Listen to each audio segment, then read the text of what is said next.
Olá, tudo bem? Descomplicando o processo civil. Vamos falar agora de juiz natural. A Constituição tem duas previsões específicas sobre o juiz natural. A primeira é que não se admitirá juízo ou tribunal de exceção.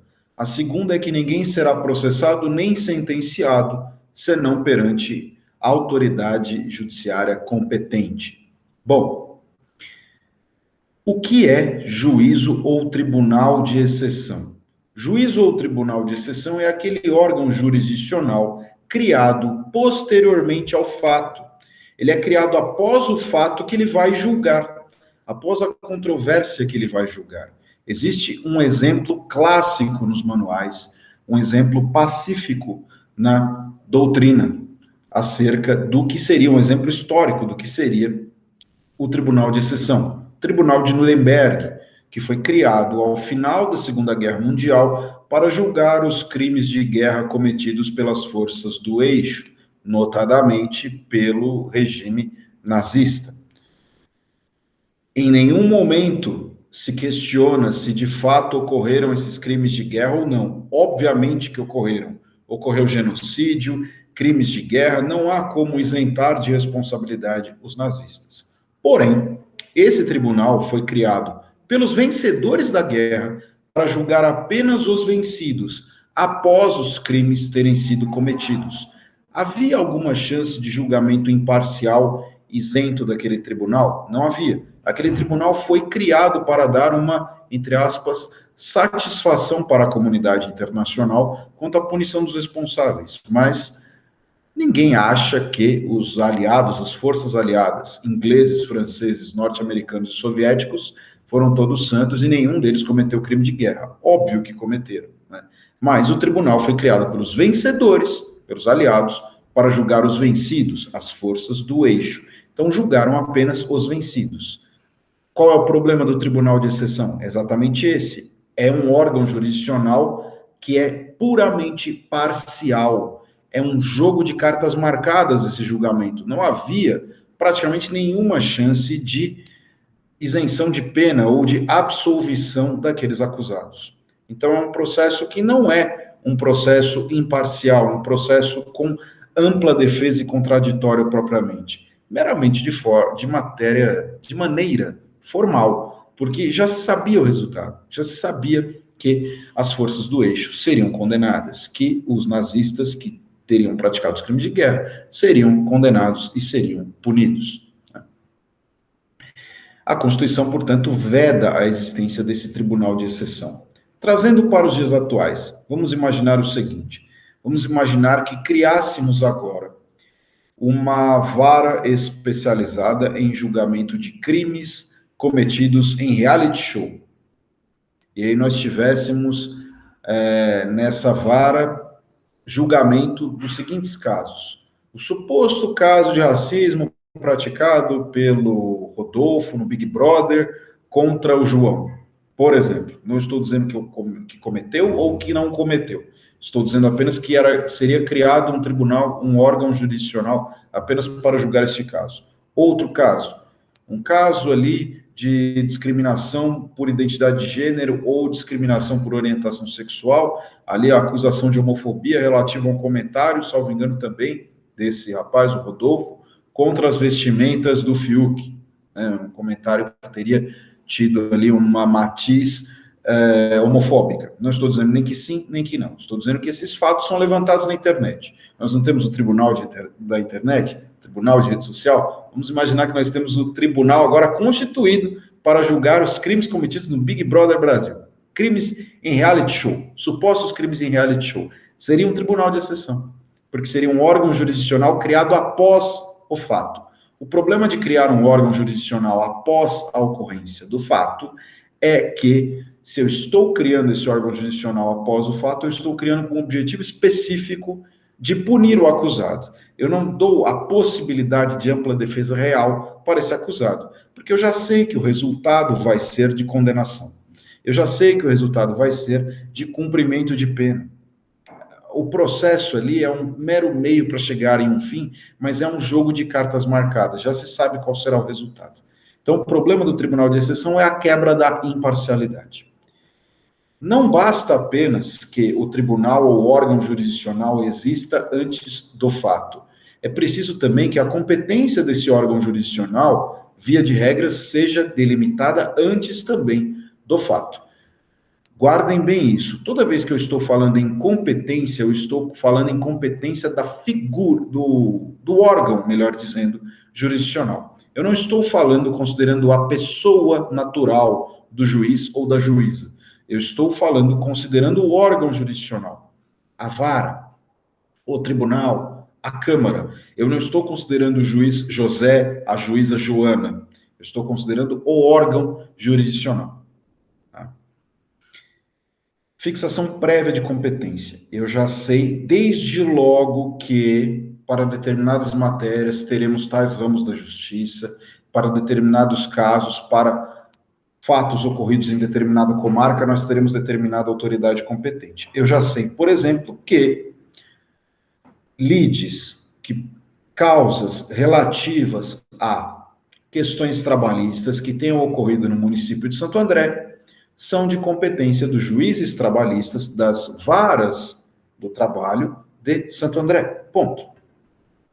Já sei também que as questões relativas à falência de uma empresa que tem a sede, empresa que tem sede em São Paulo, devem ser resolvidas as questões falimentares por um dos juízes, por uma das varas de falência do município de São Paulo. Eu já tenho essa competência pré-fixada.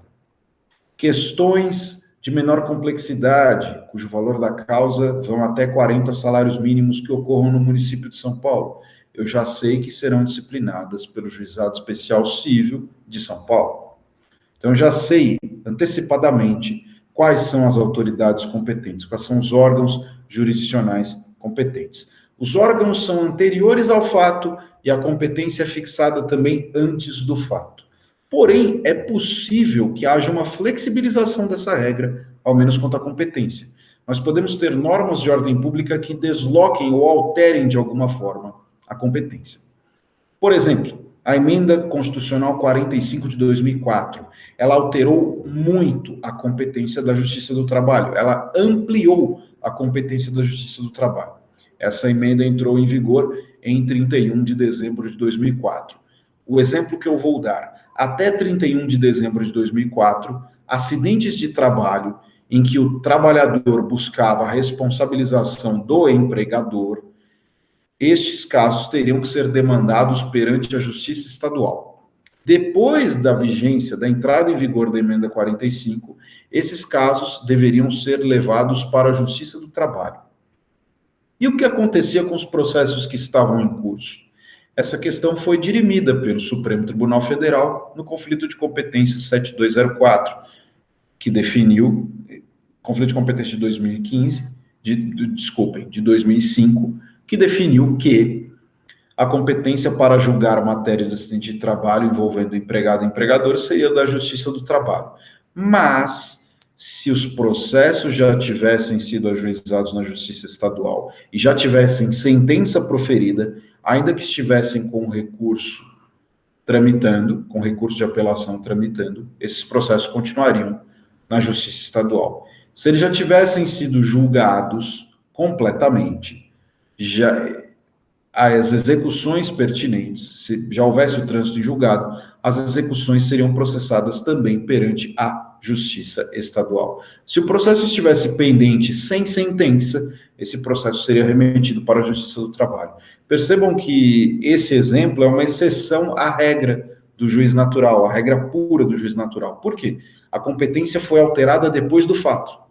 O fato do acidente ocorreu, por exemplo, em 2004, junho de 2004.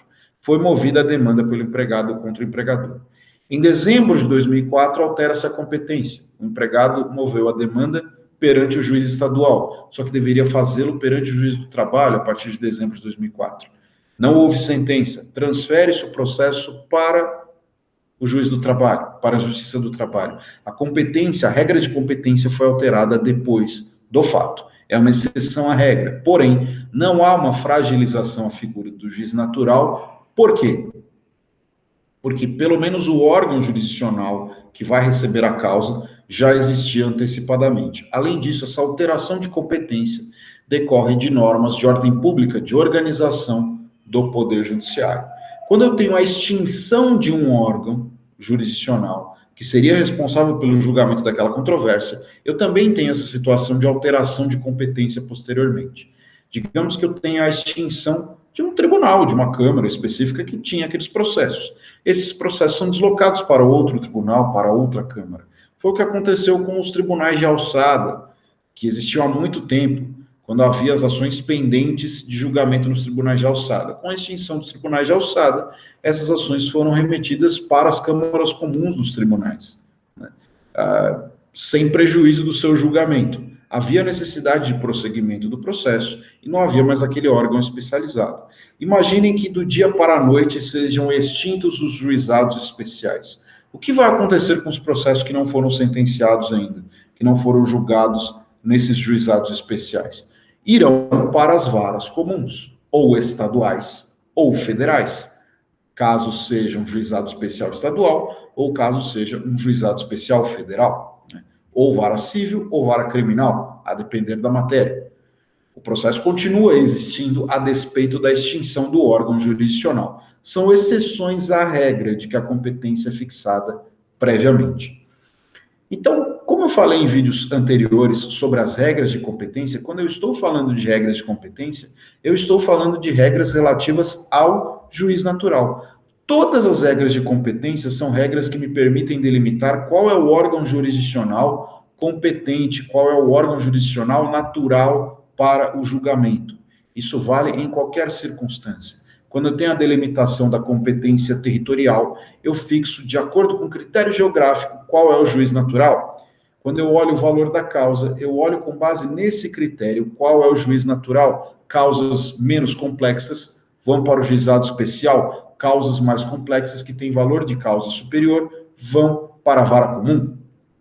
Quando eu olho a questão da competência hierárquica ou funcional, eu vou delimitar qual é o órgão natural também, qual é o juiz natural, considerando o estado em que está o processo. Se eu tenho o processo na fase recursal, qual é o juízo natural, qual é o juiz natural na fase recursal? O colegiado, o tribunal. Então, o processo tem que ser remetido para o tribunal. Quando eu considero a competência em razão da pessoa, nós temos alguns caracteres específicos dos litigantes que justificam a fixação de competência para uma autoridade judicial ou não. Se eu tenho o presidente da República processado por crime, por ação penal, infração penal comum, neste caso ele tem foro por prerrogativa de função. Quem é o juiz natural? O Supremo Tribunal Federal. Se eu tenho interesse da União na causa, quem é o juiz natural? A Justiça Federal, né? Ou de primeiro grau ou de segundo grau, depende se for um caso de competência originária do TRF, do contrário, o processo se inicia no primeiro grau. Quando eu tenho fixação de competência também em razão da matéria, eu delimito se nós temos matéria de justiça especializada, matéria eleitoral, militar ou trabalhista, ou se eu tenho uma matéria que é própria da justiça comum, e aí eu verifico se eu tenho interesse da União ou não tenho. Se eu tenho interesse da União, Justiça Federal. Se eu não tenho nenhum interesse da União, Justiça Estadual. Todas essas regras me permitem delimitar quem é a autoridade competente. E por que a necessidade de delimitar, de definir a autoridade competente? Porque o órgão precisa pré-existir ao fato, ser anterior ao fato e, via de regra, ter a sua competência fixada antes do fato, para garantir o máximo possível a imparcialidade do julgamento. Tá? Basicamente era isso que eu tinha para dizer. Muito obrigado. Até o próximo vídeo e bons estudos.